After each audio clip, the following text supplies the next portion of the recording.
All right, hi guys. We're self-starting. Welcome to the Alamo Drafthouse panel. How many of you guys have been to the Alamo Drafthouse? It's the audience participation portion. A few of you have not been to the Alamo Drafthouse. Do you guys, have you heard of us? Yes. You're just here just because of the topic? You guys are amazing. We don't have that much prepared. Here's what I'll tell you guys about the Alamo Drafthouse. We're a full-service theater. You can order dinner, you can order drinks. We have a full-service bar right at your seat, and we'll bring it to you. But we're better than Cinebar and the Cinema Grill. So much better because we actually have a 98% fresh kitchen. The only thing that we bring in frozen are French fries, I think.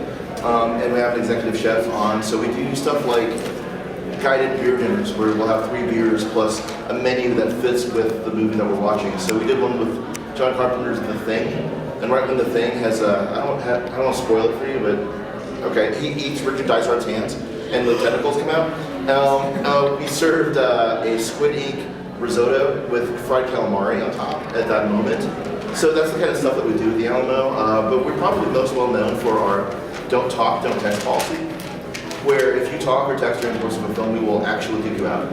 And we kick out multiple people every weekend, especially for like young adult films, because kids these days cannot put away their cell phones. So we're always asking them to put it away. You get a couple warnings and then you get kicked out. So we really believe in preserving sort of the sanctity of the movie watching experience, and so that's sort of who we are. I think we have passes for you guys today in case you haven't been, or even if you have, you should just come check it out on us and see what you think. All the chairs are leather. There's a lot of foot room. I need that because I'm a giant person, and so it's really nice to have that kind of thing. And we also have a 35 millimeter capability, and we show a lot of films in 35 as well. Still, we truly believe in saving cinema. That's our mission statement. I'm Walter. I'm the general manager there. I've been the general manager for about a year and a half. Before that, I taught and wrote about film. I still do that. It was just a kind of a good fit. It was a beautiful fit for me to be able to come and be really evangelical and force my taste on all of you guys. To my left is our brilliant creative manager, Steve Bissett, and our ringer today is Virginia Higgins. She's a friend of the theater.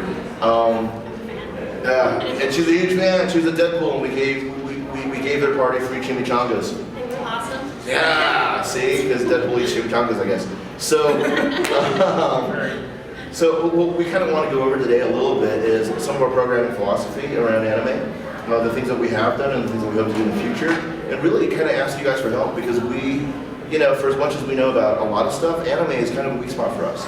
And we want to be as exciting a place for anime and for this audience as we are for other cinephiles. Like when we're showing New York Ripper on 35 millimeter, and if you're a really disturbed individual, we got you covered. But when it comes to anime and stuff, we try to listen and we try to get the right shows, and whatever we put on sale, we tend to sell out immediately, so we always are adding shows. So we would love to know ahead of time what those shows are, because we're always sort of pleasantly surprised. It's like, people want to see the Dragon Ball Z movie on the big screen, and they want to see it 6 times in 1 week. Okay, we're missing out on something. So we want to really listen to what you say. And we have some ideas too about the difficulty of translating anime to a broader audience, which is what we want to do too. We want to be evangelical about our older film selections. We want to show stuff like Ace in the Hole by Billy Wilder, or Seconds, the great John Frankenheimer film. But how do we share that with the broader audience so it's not just the fine folks at Anime Fest, but all of your friends and family? How do we help you become evangelical about anime? And I know it's been a hard thing for me in my life, when I try to tell people to watch Grave with the Fireflies because it's one of the most powerful films that I've ever seen. It's kind of sometimes a hard sell. I don't watch cartoons. Cartoons are for kids. It's like, well, actually this will mess you up forever. It's not really for kids. So that'll be part of our conversation today too. But I'll let Steve and Virginia give a little bit of an introduction to who they are and what they do, and we'll go from there. Yeah, I'm a creative manager, and Walter put me in this position. Today. Today, it's my first day. Thank you guys so much for your support. I've been a creative manager for about a year, and beforehand I was a server at the Alamo, and I started kind of trying to work with the last creative manager, and then after he left, I pitched myself as his replacement. and Walter told me no, that'll ruin you, and he just did it to me anyway. So thanks. And it ruined him. It ruined me. So. Promised him that would. But yeah, so yeah, it's what we try to do. I mean, Walter's already said, you know, like with trying to have a diversity of programming to reach as many demographics as we want and as we can. And again, yeah, there is a struggle with certain things depending on, you know, location and you know, time of day and everything. But again, you know, yeah, when we show, you know, like the Naruto movies and stuff, it is always a surprise for us. We're like, oh wow, this is kind of going insane and kind of skyrocketing. So yeah, that's one of our main focuses is trying to find out, you know, to preempt that and say like, okay, this is what this audience wants to see, and this is how much we're going to show it to fulfill all the demand for it. I'm Virginia Higgins.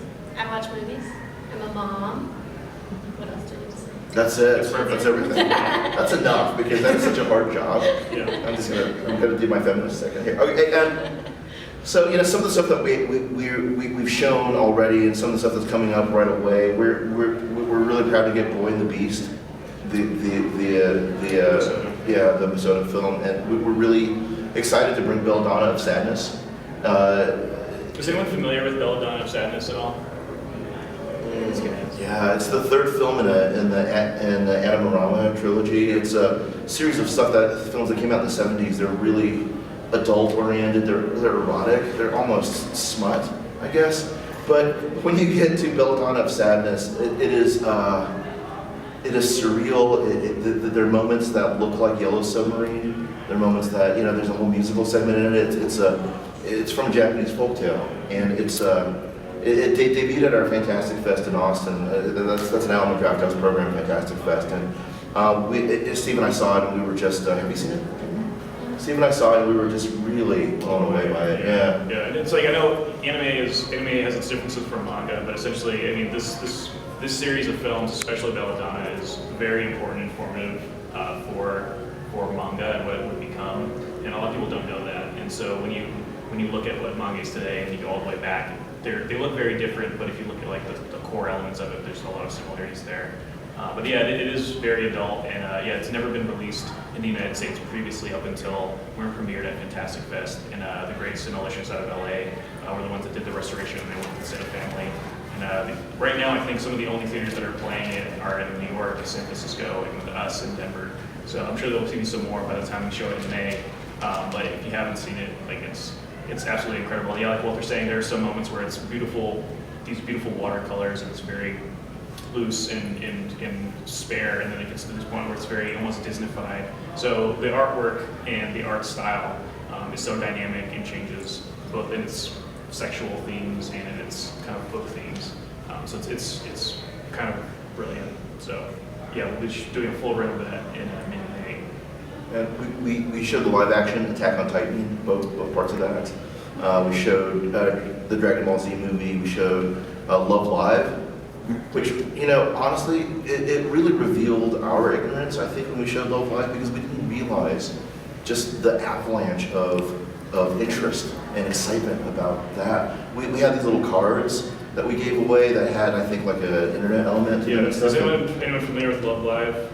Yes. Yeah, So sure, they okay. had character cards, and then there was like a code you could get, like an app, and we ran out of them. Like instantly, And they, almost, well, first of all, yeah. they came in late after the show, Yeah. and people were like flipping over tables, like trying to, just like, I need my app code. It was just, I've never seen anything like that ever, where people have been so adamant about having some sort of element of the viewing experience to the point where if they don't have this one thing, we had people, driving for 4 hours to get this thing, like people asking me to mail it to them because they wanted it so bad. And we were like, holy crap, like, where did this come from? Right, and we really see a missed opportunity with those things, because if we knew ahead of time, if we had better knowledge, Right.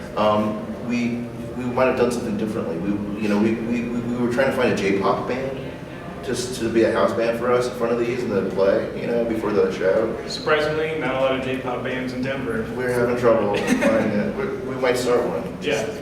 But that's the sort of thing that we'd like to know, because really something else that we like to do with the Alamo is have this interactive experience in the theater. Yeah. We don't want you just to sit and watch. We want to be, we have quote-alongs where, like the Princess Bride quote-along, where you get up and you spin when Leslie's falling down the hill. we have bubbles, we have bells that you ring when there's love. There's, we really want you guys to be involved.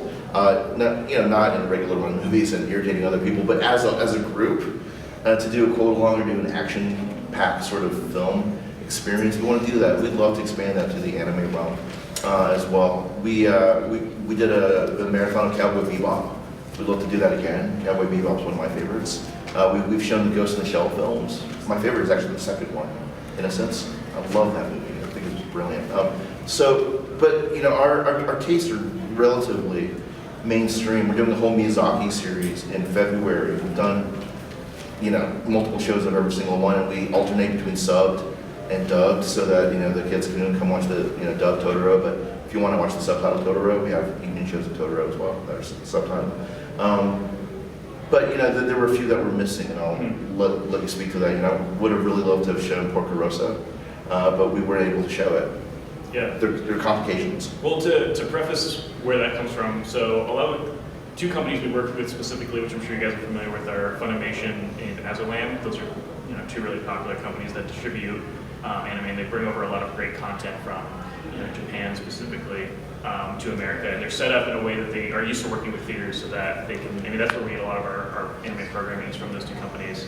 And so because of that, it's easy for us to show that kind of stuff. But with stuff, like Porco Rosso or Castle Cagliostro, like stuff like this, like some stuff in both the Ghibli world, and even, you guys know, the anime world is incredibly deep and expansive, so there's so many rabbit holes to go down. So some part of the problem is sometimes it's owned by a company where there is a language barrier because they don't have any kind of American setup, like Toho specifically, so if you're into Godzilla movies, it's hard to show a lot of those because, again, there isn't really a connect between Toho and America, and if you try to show their stuff, they send out their Toho ninjas and take your arm and your leg.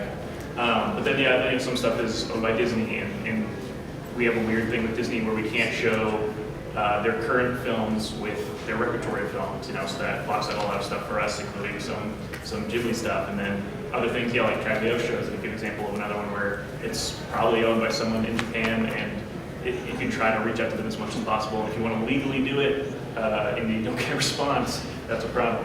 So you can risk it, and then, the same case goes for a lot of Blu-ray distributors, like, some of you guys might be familiar with Discotech, so like people like that, and a lot of them, they don't respond, and, again, you can risk it, or you can try to do it through the proper channels. So that's kind of the trouble we come up with a lot, and we try to branch out and do stuff that's a little bit different or more deep on the edge. And that's why I think we're so excited about Belladonna, is because we would have never been able to do something like that. And we'd love to show the rest of the Animorama trilogy, but it might be impossible if there isn't even a format for us to view them on. So that's kind of the problem that we come up with, and why we can't even do the whole Miyazaki or Ghibli catalog. Yeah, and I think the other part of it is convincing our masters about the importance of chasing these down. Yeah. Like there's some films that we are really passionate about that it's got Spencer Tracy in it, and it's not been seen for 60 years. Well, we will actually send out our people to go look for that. Well, we'll get out on these print websites. We'll figure that out. But when it comes to anime and anime shows that we hear about are things that are sort of in the atmosphere, we go after them. They're like, don't spend money on that. That's a really niche thing. That's a really niche whatever. So part of the reason that we want to have a panel here today as representatives of the Alamo Drafthouse is to really demonstrate that you guys are a viable audience for us, that we want to gear and program more things specifically for this audience with the hope that, with your help, with your kind patience, you can help us learn exactly the best ways that we can influence our masters to become better shepherds of the product that you'd like to see. We could do hours and hours of research and not have the same feel for it as someone who's been doing this for their whole lives, who are here dressed in their, as their favorite characters. We don't have the same feeling for it, and so these things are really valuable for us. Everything that you tell us today, I'm writing down on my little white notebook, and we're going to try to figure out a way to make it at least as much of it happen as we can. Yeah. So we could keep talking. I've been to graduate school. You learn how to talk a lot, okay?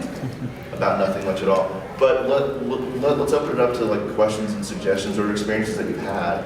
One of the things I want to touch on today too is the real difficulty presented to us in the United States with animation, and the perception among most of our audience is that whenever we show animation, it's for kids. We've had to turn people away from stuff because they're coming in and they're wanting to leave like their children to watch Belladonna of Sadness, something. Like okay, this happens and this happens. Like, yeah, but it's a cartoon. No. Please no. Like for Akira, for instance, we had to give a lot of warnings. Say this is fine. You're the parent, but you know it's not Inside Out, right? Or In and Out. You know it's not that movie. And so like, oh really? You should put a warning. It's like, there's the internet. You should probably Google it before you bring your kids. Anyway, yeah, open it up. Thoughts and questions or concerns that you have as we begin. Yeah, things that you are dying to see on the big screen. Since you guys do work a lot with Funimation, is there any plan to put more types of series out there, like whole things where you could do something like maybe an episode a day, like 2 showings of the first or second episode of something, 2 showings of the second, third, and fourth, etc.? Are there any plans to do that in the future? It kind of depends on the way they package them. Usually like when they'll do like the Cowboy Bebop stuff, they'll do them as marathons in chunks. So that's not really up to us, But of course, we've done it in the past, and of course we'll do it again, especially with stuff like that. But yeah, no, absolutely. And we work with Rooster Teeth a lot too, and we've done the Ruby marathons and the live streams and things like that. So yeah, no, absolutely. And we love doing marathons. We just did a 12-hour French film called Out One. So outside of the animated genre, but a good example of the weird kind of things we're really going to do to show a 12-hour film in one sitting on a Saturday. So yeah, no, absolutely. So when you ask that question, though, what are you thinking of? Are there specific series that you're thinking of? Stuff like Hellsing Ultimate would be a good one, closer to Halloween. Yeah, we did 9 and 10. Fully. That's only 6 episodes. Which one? Fully Cooley or FLCL. That's only 6 episodes long. It's also a Funimation one. Is that also Halloween oriented? What? No. No? It's coming of age. Oh, cool. Nah, it's not horror related. Well, coming of age is horror anyways, but yeah. You didn't have my coming of age. Yeah. And, anything else in particular that you guys have always wanted to see? When I was growing up, I really wanted to see Cowboy Bebop on the big screen. I thought that really translates itself to the big screen experience. When you see it on the big screen, it's totally different. It's a totally different experience. It's like, it's cinematic, it's huge, and you notice stuff that you don't really notice on the TV, especially when you're like just marathoning that stuff on TV, like I did. I think I watched like 20 hours of it in one day once. It's terrible. And so, but when you watch it on the big screen, the care and the art and the choreography, actually, the action sequences is striking. It really is beautiful. Yeah, but anything else that you guys would love to see on the big screen? Miyazaki was a big wish that we always got. So we did a month of Miyazaki. So who else? What else? Yeah. I think it's like 12 episodes or so, but I've always wanted to see Genkutsu, the Count of Monte Cristo. On the big screen. I've heard of that. Is it amazing? Yeah, it's beautiful too. Is it actually an adaptation of the Count of Monte Cristo? It's based on it. Okay. There's a lot of elements that weren't the original. Like, I think the first part of it takes place on the moon in the future. So it definitely takes a lot of liberties, but it's very... No, that wasn't the book. Yeah. No, that's fantastic. And the sword fights are done with mechs. So it's very good. Really? Okay, that's rad. Wow. And kind of lightsabers, if I remember correctly, right? Yeah. Yeah. Lightsabers? Kind Totally. So I've just revealed my... Did anyone else realize when they saw Star Wars that Rey was Nausicaa? Anyone else? Yeah, pretty much. That first shot that they show her. The trailer, yeah. Yeah, I was moved to tears in Star Wars for about an hour and a half of the runtime. But I have a... Yeah, That's the whole movie. I just cried. Yeah. So I have a 12-year-old girl, and as she was growing up, it's like so difficult to find, for me, proper role models in popular culture for that. You know, growing up as a Chinese kid in Wheat Ridge, Colorado, I didn't have that either. You know, I had Mr. Miyagi and Wang Dong and the Ancient Chinese Secret guy on TV and Hop Sing, I think were the holy four for me. So, and Short Round. I'm going to get a Short Round tattoo, by the way. Short Round. He's the most honorable character in that whole damn movie, Short Round. He's the hero. Okay, anyway. But that movie came out when I was 12, and so all my buddies, you know, were saying, hey, do the voice, you look just like him. I'm like, oh. And I wanted to be liked, and so I did it. And so I'm selling out my culture. And anyway, not as much as Spielberg sold out my culture. But anyway, seeing something like, you know, and I'm crying when I see the Millennium Falcon. I'm crying when I hear the, you know, I'm a mess. But what really gets me, though, now after having seen it 6 times, is that the Rey character for my daughter is extraordinarily important, because this is a character that is not sexualized. This is a character who is resourceful, who doesn't need anybody's help, who is just kind. You know, and you could say there's Furiosa, you could say there's, you know, Sigourney Weaver and Alien. Yeah, but Rey is also not driven by rage or vengeance. She isn't a specially trained, you know, Aeon Fluxian sort of thing. You know, she is a girl who is left in a bad situation, who's become resourceful and is a survivor. And, you know, there's that scene where she saves, has everyone seen the Star Wars? Should I not? Yeah. There's a scene where she saves Finn, and she doesn't tell him that she saves him. He's like, oh, it was carrying me away, and then the door came down. She's like, yeah, that's really lucky, let's go. That's kind. She's kind, on top of everything else. And for me to have that kind of role model to present to my daughter is extraordinarily emotional for me. And before that, it was always Miyazaki pictures that I was raising her on. I was saying, hey, watch this, watch Nausicaa, watch Kiki's Delivery Service, watch Spirited Away, watch, you know, Princess Mononoke. These are your role models. But now for the United States to sort of take the lead from anime and say, you know, I think another reason that we're here today, and that this is the first year of this festival, is this recognition that that American cinema may be borrowing a lot from anime going forward, and this is a turning point for us, hopefully. You know, I've got theories about why we started remaking Japanese horror films, but now we're taking things about it from anime now in this millennium, and that's super exciting. I want to throw it over to Virginia, who's quietly sitting here, who's also the mother of daughters, to talk a little bit about anime in her life. Well, as far as watching stuff with my daughter, I have to screen it first because there's a lot of anime that's inappropriate, and it's really hard to get a reasonable representation of what's going to be in it. So I had a friend who loved me a series, and we started watching it, and I was like, this is not okay for my daughter to watch. But she'd already seen the worst of it in the first couple episodes, so it's like, it wasn't really horrible, but it was a little much. So we watched it once and we're like, take it, we're not gonna watch this one again. And then my friends here let us borrow one called Kaleidostar. That's very much a girl who is in a circus. She's like a trapeze kind of performer.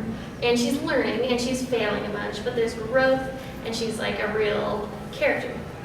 And she's a young girl, so she learns from her mistakes. And so things like that are something that I really want my daughter to see, because then you learn also that you fail, that it's not all just, hey, look, she has boobs.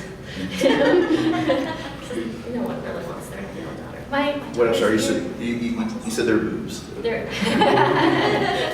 But you know, so I guess do you have a similar experience that kind of story is difficult to find outside of anime? Yeah, especially in animation. In animation, it's like I said, you have to screen everything. With a lot of American movies, you can go onto IMDb and you can be like parental things and look through it, and you can kind of figure out if something's going to be okay. But it's really hard to find something, especially American things, that are actually okay and what I want her to look at as a role model. I agree with Ren. Is her name Ren? Ray. Shut up, I haven't seen it in a while. She's a great role model for Caitlin, and she's in the back playing on her DS. Hi. No, I love the way that the film sets her up to, where she's in the attic and she's actually making dinner. There's a whole sequence in that giant blockbuster action film where she's just making dinner and she's earning money. You know, she lives in an attic. Just first of all. She lives in an ad. Stop it! I'm gonna get all. But yeah, it is a remarkable moment, and the third time I saw it was the first time I saw it with my daughter, and I spent the whole movie sort of like watching her watch it, and it's magical. It really is, and you can see what you want about the film. You can all the theories and all the things about all the criticisms of it. Probably valid. At the end of the day, this is a major cultural moment for us with an African American lead and a little girl lead. God damn it! It did take chances. It is remarkable that we're at this moment, and it's the kind of thing that I had not seen before, actually, outside of anime. Really, on that kind of scale. There's a scene in Princess Mononoke where Prince Ashitaka kneels down by the water to get to drink, and he takes his bow that he's holding, and he puts it across his shoulders first, and he drinks it. And it's that sort of thing that really hooks me about anime, is the functionality of all the characters. It's not like a cartoon where, whoop, the bow is gone, and now the bow is back. There's real continuity, and it's a real character, and the care that's taken to develop that. Or it's spirited away when she gets her shoes back because she's going to leave. Yeah, and she pulls them out of the takes socks. them and kicks them off Yes. like a real person. It is fantastic. It is fantastic. And so, that for that to begin to seep into the American conversation is wonderful to me. The analog to the boat scene for me is when Rey jumps up and grabs her staff to go save BB-8. That's amazing. We're going to take a moment to see where she stores stuff. We're going to take a moment to see where she puts things. She's got a basket, she's got a thing. It's like, okay, we're taking care to develop this character as a functional member of this film, and that's anime. That's not necessarily American blockbuster movie making. So God bless it. And I want to keep talking more about the difference between American animation traditionally and Japanese animation. Is that I kept my kids away actually from Disney films as they were growing up. They can watch them now. I've got a 9-year-old boy and a 12-year-old girl, but I didn't need the message constantly that the way they could solve problems was killing your enemy, because they really deserve it. Like, I'm showing mercy. Oh, you're coming at me? Okay, I'm throwing you off the castle. Every Disney movie almost ends exactly with that kind of vengeance and anger sort of thing. And there's also this element too where the Little Mermaid is absolutely a flesh pot. She is. That scene, that sort of orgasmic scene, she's wearing headphones. That where she perches up on the rock, right? And she shoves her seashell bosoms at the, and the water erupts behind her. This is barely coded eroticism, and I'm grateful, yeah, but that's not exactly what I want my little girl looking at as they're growing up. Like, this is or Beauty and the Beast, where, I love him, he gave me a library.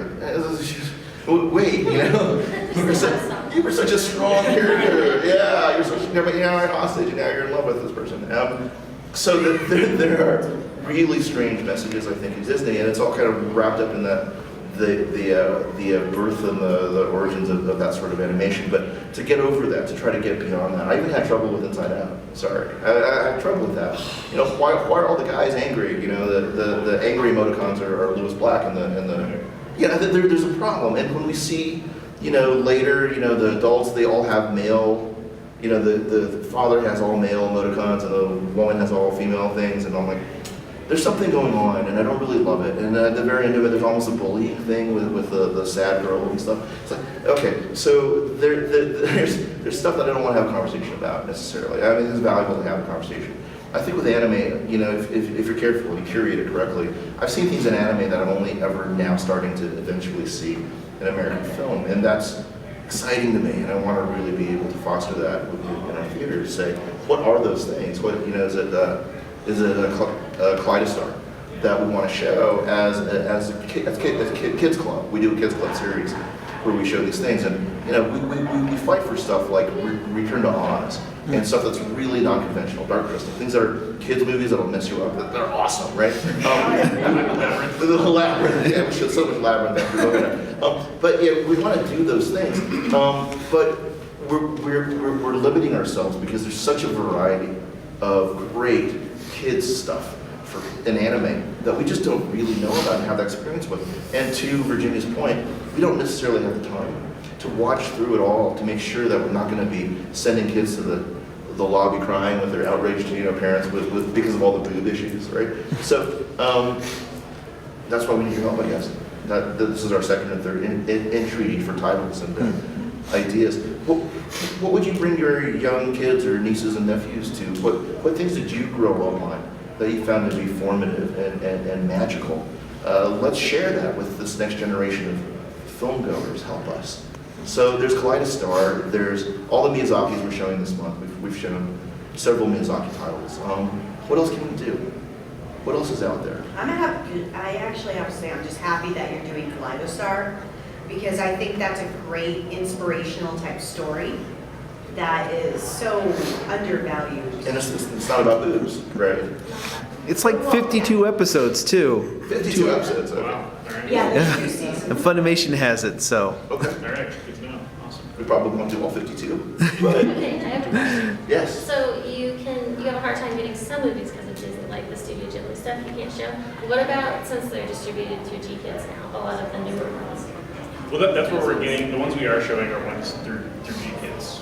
Yeah. So they have a select number of the Ghibli films. So yeah, which is great because I mean before they were all owned by Disney, which was a huge problem. So now that most of them are owned by G-Kids, is how we're able to show them. But also them being owned by Disney, even though it was really hard, like from your perspective, it was great because now more people have heard of it. Exactly. So it's a blessing and a Well, curse. it's almost like when Quentin Tarantino started bringing in over things like Lady Snowblood and Sonatine and stuff. It's like Rolling Thunder presents. What Disney did is John Lasseter presents, and all of a sudden you have the spokesperson for these Studio Ghibli films that are wonderful. Is there any press here, by the way? Yeah. Oh, there's some press. Okay. Yeah. So, sort of off the record.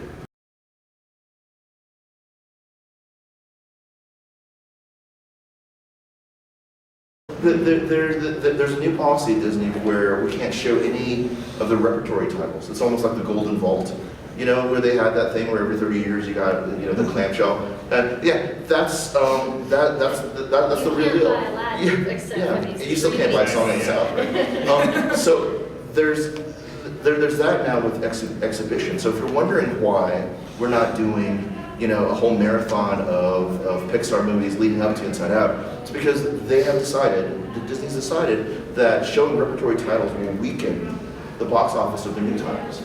So if we show anything old, suddenly they think we're not going to make as much money with the new. So we really wanted to show Cinderella before Cinderella. And we really wanted it. And they it's blacked out. All repertory titles are blacked out. If you're showing first-run Disney movies. If we only showed repertory titles, we could probably do it. But that's not what we do. We do both. So we're really limited in the repertory titles we show. So it's a double-edged sword. Yeah, we love that Studio Ghibli is getting all this release, and then they're getting American voice actors, like real ones, to do the voices. Well, sometimes real ones. Well, They're not really voice actors, are they? They're just celebrities. Yeah, not Yeah, like voices. only yesterday has Daisy Ridley. Yeah. Daisy Ridley. Exactly. Yeah. We're showing that on March 6th, by the way. Yesterday, I think we're premiering it in Colorado. March 6th is also the day that we have Oliver Stone visiting, so it's going to be a really interesting collision of cultures. Right in the kids. Yeah. Come for only yesterday, stay for Oliver. Stay for Natural Born Killers. Same. But so those are just some of the difficulties that we have, and with animation overall, there's that difficulty too, where very few players own really large libraries, and if they say no, we have a really hard time showing it. There are some ways to get around it. We can have secret shows. We can have, if you sign up for a Victory, member program, which is totally free. I'm not pushing it, but if you did, we show stuff that we don't announce. Yeah. You come and hey, surprise. But the bad part of it is we might show your most hated film, and it's a surprise. Hey. Or Yeah. you get the email, and when you go to look, all the seats are already taken. Yeah, that happens, doesn't it, in minutes. But over the holiday, we had a special screening for just our top level guys. It was the holiday special, the Star Wars holiday special, and it's like, as we're talking about doing it, I'm like, are we rewarding them? It's like 20 minutes of Wookiee talk to open that movie, and then there's that weird thing with Diane Carroll, the sex tape. Well, someone afterwards came up to me and they were like, "Well, I'd hate to get on your bad side. if this is a reward, I can't imagine what They didn't like B. Arthur singing? What's that? They didn't like B. Arthur singing? I like that. Closing the bar. I think the first 7 minutes of it I liked, and then It's got the animated Boba Fett part. No. it was the first appearance of Boba Fett. Yeah. If it was a comic book, it'd be worth millions. Right. Yeah, it's hard to wade through all the 90 minutes of it to get there. Another quick example of something we're doing in March, which is something that we're kind of skirting around. We're doing, and we're doing it as a late night screening because again, we are doing Psychopaths. Yeah, that's coming up soon. We are doing Unico and the Island of Magic. Woo! Yeah, as a late night screening because again, that's another kind of weird one where it's kind of like, where does it actually fit in the family world? So, so yeah, we're gonna do that in March. I forget the date off the top of my head, but we'll do that too. But yes, we are doing 2 days of Psychopaths as well. Are you able to show things like Fraggle Rock or those old? Jim Henson's another tough one because it's like it's either Disney or some of the stuff is still owned by his estate, which is I don't know if we've ever actually tried to talk. Some of that stuff is owned by like HBO And stuff. HBO, yeah, it's the You know, whole Henson world is fragmented. You know, I mean, like Labyrinth is Sony, and yeah, some stuff's It's Disney. fragmented. Fragmented. Ah. You're welcome, everybody. No, but that's really hard though, is dealing with the cable companies like HBO and stuff. We wanted to do like a Deadwood Marathon. We wanted to do stuff like that. Right. HBO, Showtime stars, they're very difficult to work with. And I'm not really sure why. They have a lot of owners, they have a lot of masters, they have a lot of things. And you know, one of the reasons the Deadwood movie didn't get made for so long was because so many different pieces of it were owned by different people. And so it's like, oh geez, you know, you have to parcel out the production, and then all of a sudden people own it. And now you have to get permission from 6 different people to show it. You know, we want to do a series with Longmire coming up too, because we're having the author. We're working right now with A&E to try to figure out permissions to get it to show it. TV is particularly difficult.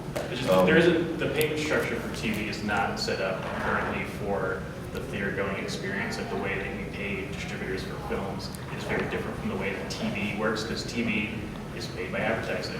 Or you could even say that the whole reason there is TV is because of ads, and the TV is just the part around the ads. I guess it's kind of changing a little bit with the way that TV is being structured. Yeah. But that's the main problem, is that the payment structure's not there. So, you know, you may hear things of like, you know, down like Alamo Austin, you know, they do like, you know, Ash versus Evil Dead, they have the first couple episodes of that, but like, you know, that's because they have some sort of special backdoor deal that Expires it. expires at a certain point, At dawn, or it is yeah. only valid for one location in Austin, and you know, and unable to break that glass. But yeah, so it's a tough thing to do, but that's why we're so thankful for like Funimation, who are willing to give us like, yeah, do 52 episodes of this, and you know, go for it. Yeah, that's fantastic.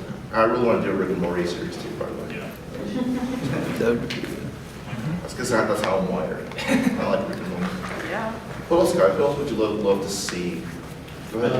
A show I really liked watching growing up was the original Digital Adventure. The first one. It just showed, it was the first show I ever saw that showed children essentially learning how to be adults. And there was a movie to that one. Yeah, there was a movie, and then later it showed adults enabling their children to be adults, understanding Really? that they have Okay. responsibilities. Fabulous. This is more important than being children. I love it. You know, I just finished the Avatar series with my son, Yeah. and I found a lot of the same elements too. Really remarkable problem solving and cooperation moments and Just stuff. up until that point, you know, American Yeah. cartoons, I'd always seen adults kind of being the gatekeeper and not, you know, the enabler. And that was the first show that really stood out, showing, you know, parents being people. Awesome.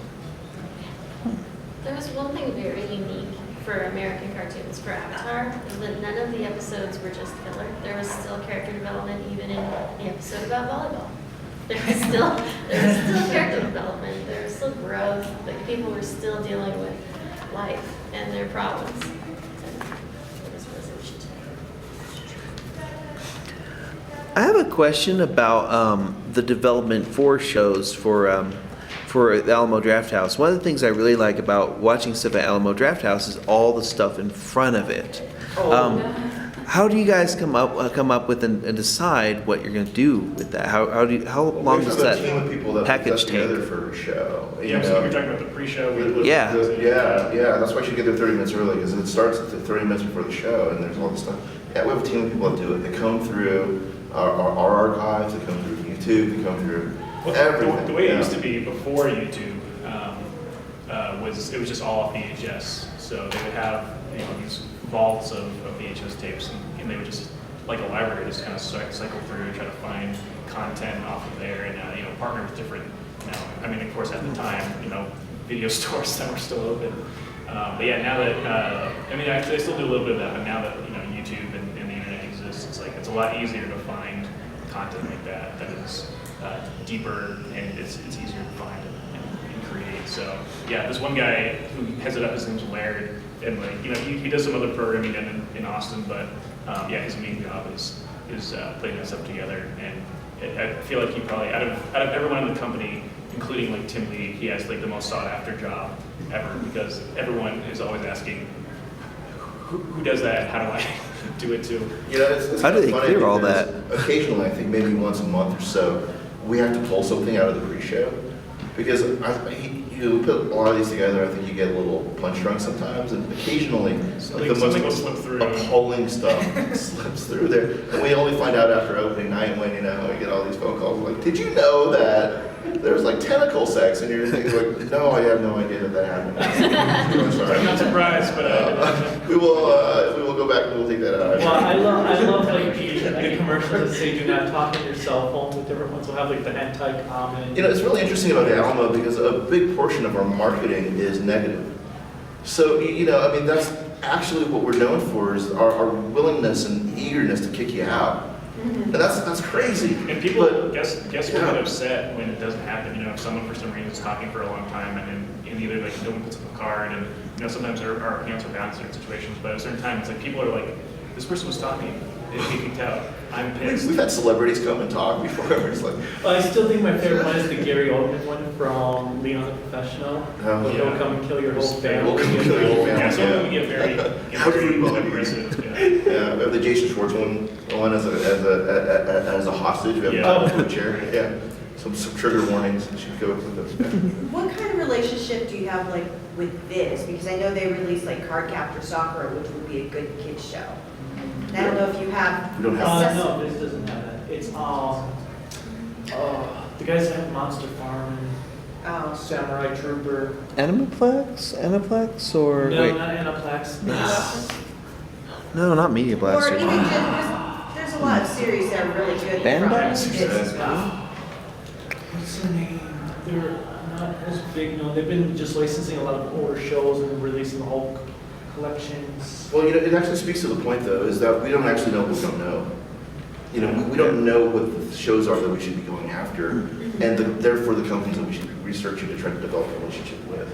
Because Viz, I know, Like- has an incredible library as well of diverse series. Yeah, Viz are the There's ones a- that had Tiger and Bunny. Okay. Oh, yeah. That's awesome. Also, Section 23, like ADV stuff. Yes, all Sentai ADV Filmworks, stuff, Section yeah. 23, Sentai Kraken Filmworks. releasing.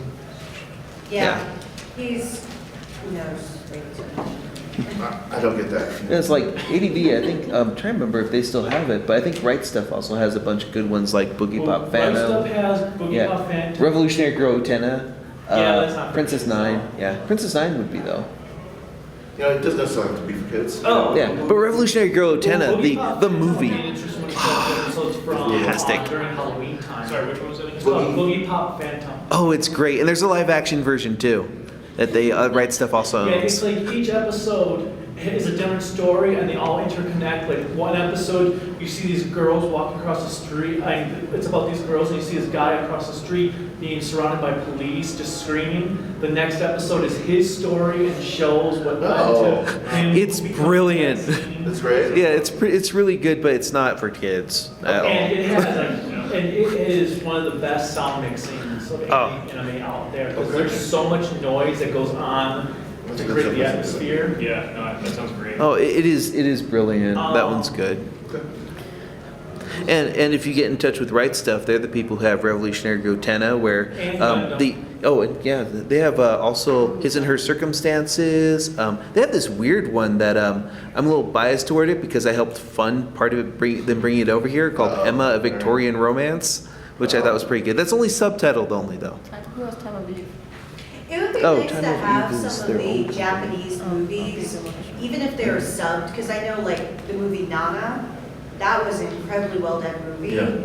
And there's so many of those types of movies that can fit towards kids as well as adults at the same time. It's just hard to know who owns what. And that's really the challenge that we're faced up against a lot of times. And you know, the other piece of it that we run up against too is that we want to be evangelical about this. We want to serve you guys as an audience. We also want to figure out titles that we can begin to draw from other audiences. Well, yeah. Whether it's like, you know, a horror audience, and you can say, okay, let's, you know, have you seen Ninja Scroll? Because there's a really strong horror element to that. It's beautiful, it's wonderful.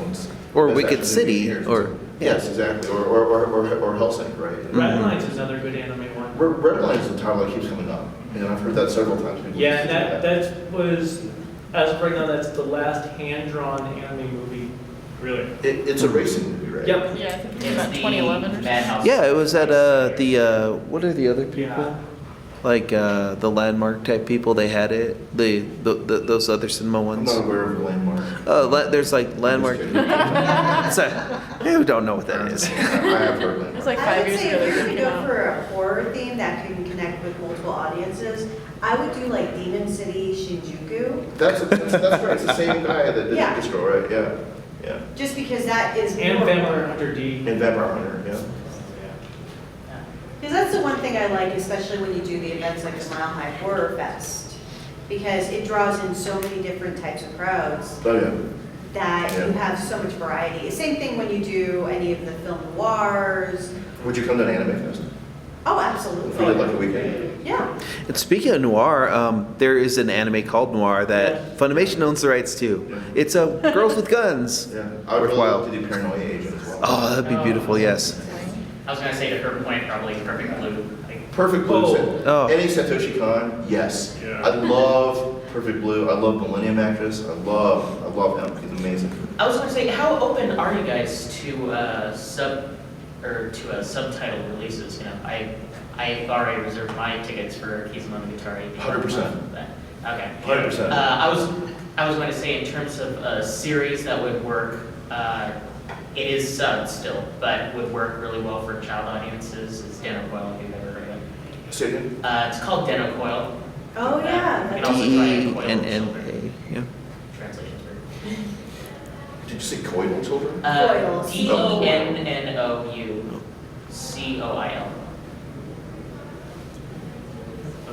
Yeah, I mean, oftentimes, you know, we want to do this stuff as much as possible, unless for some reason there's, you know, some compelling reason to do the dub version instead. You know, either whether it's for kids or because it's, you know, format reasons or. Well, it depends. Some things I like that are dubbed, some things I like that are subbed. I'm pretty much open as long as it's not like edited down to the bone where they change Right, everyone's name, right. change the entire purpose. Yeah, we tried with the Miyazaki series, knowing that there's such a broad audience for the Miyazaki to do multiple shows and alternate.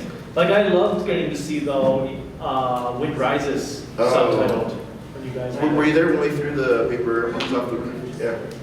Anyway.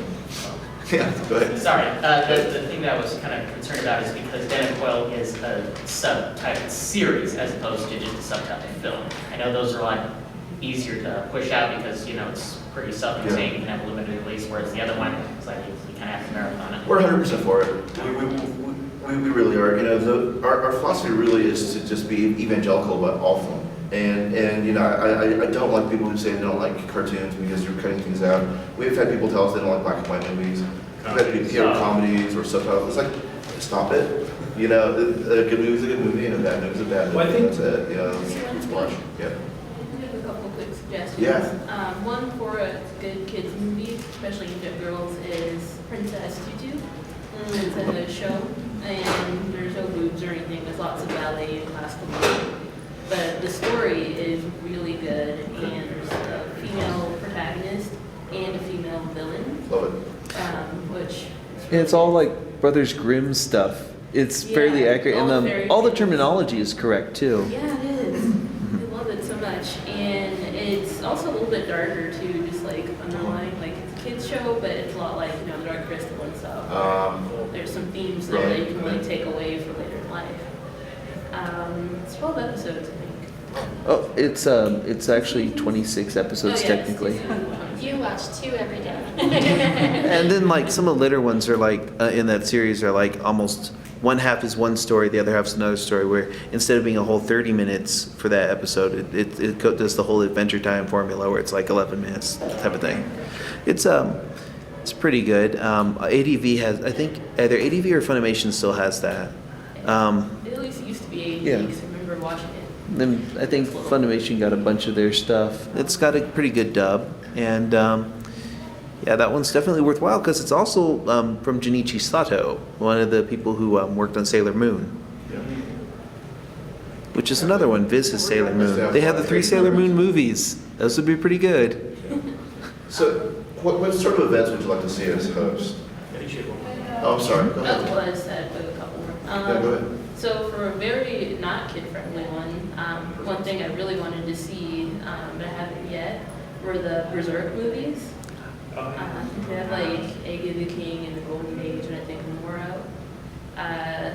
That probably have to be played late at night. And there's like a censored kind of one and a not as censored. No, it's not too sensitive. Yeah. Okay.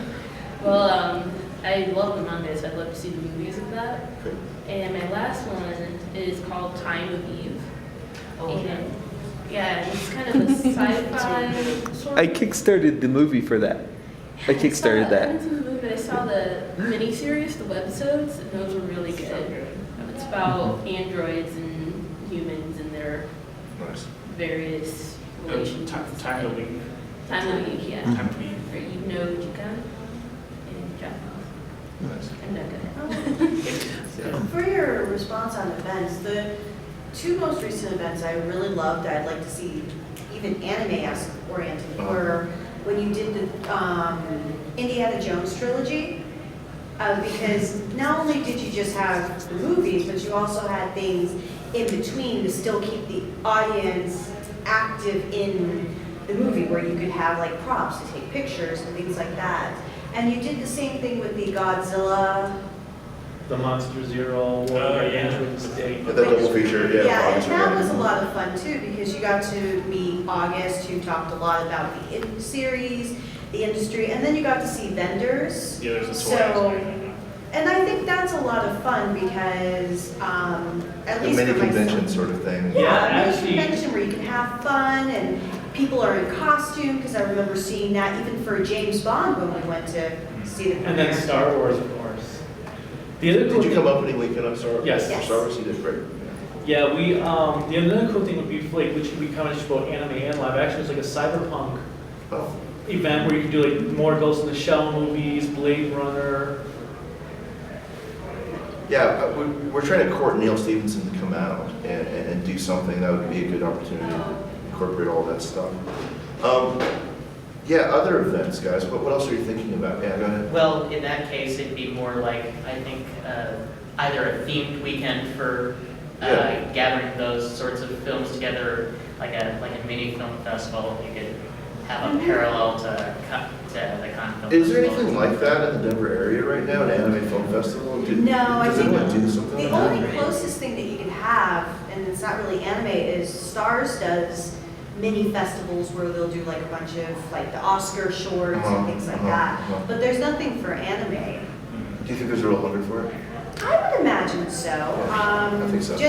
I just think it's mostly that, because no theater really specializes in doing events like that. And I think They- you can say Denver is an anime city, so to speak, because we have 4 conventions just this calendar year alone. So that says there's a lot of Yeah, that's interest in that plenty. industry. Okay. Are you guys all located in Denver? Is anyone like further out? Denver Metro. Denver Metro, okay. That's the thing too, sometimes it's hard to tell with cons. The hardest part I've noticed though is the advertising.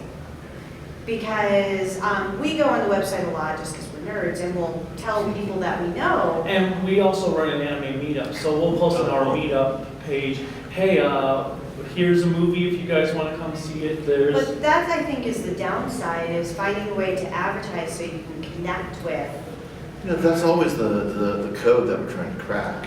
how do we figure out how to tell you when there's something that you're really interested in? I would try any of the stores located here, or even the colleges, because most colleges have those anime or movie. Or even like Highlands Ranch High School, they have an anime club for their students.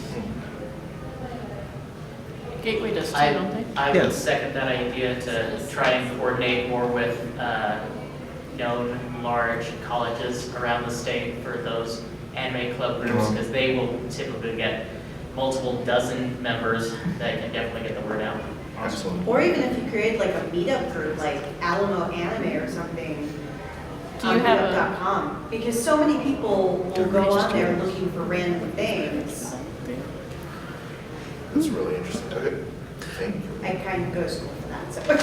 No, I know. That's fantastic. All right. Oh, going back to like the series and stuff, you should probably do Tokyo Magnitude 8.0. That's a pretty good one.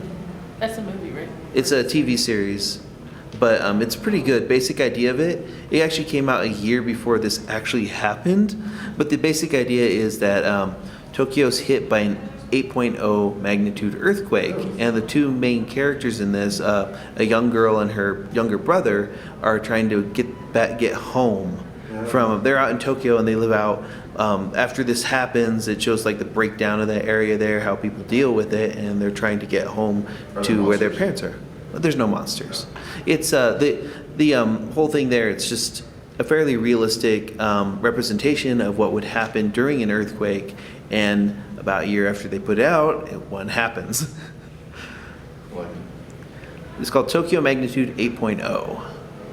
It's also sad at points. So It sounds almost like a modern take on. Another thing, That's what I was thinking. It was prescient because it came out a couple seasons before the actual, Yeah. The actual tsunami event. mhm. We have 1 minute left. Can I just ask a question as far as advertising goes? Where would you go to look for anime things? Is it really more the word of mouth meetup groups?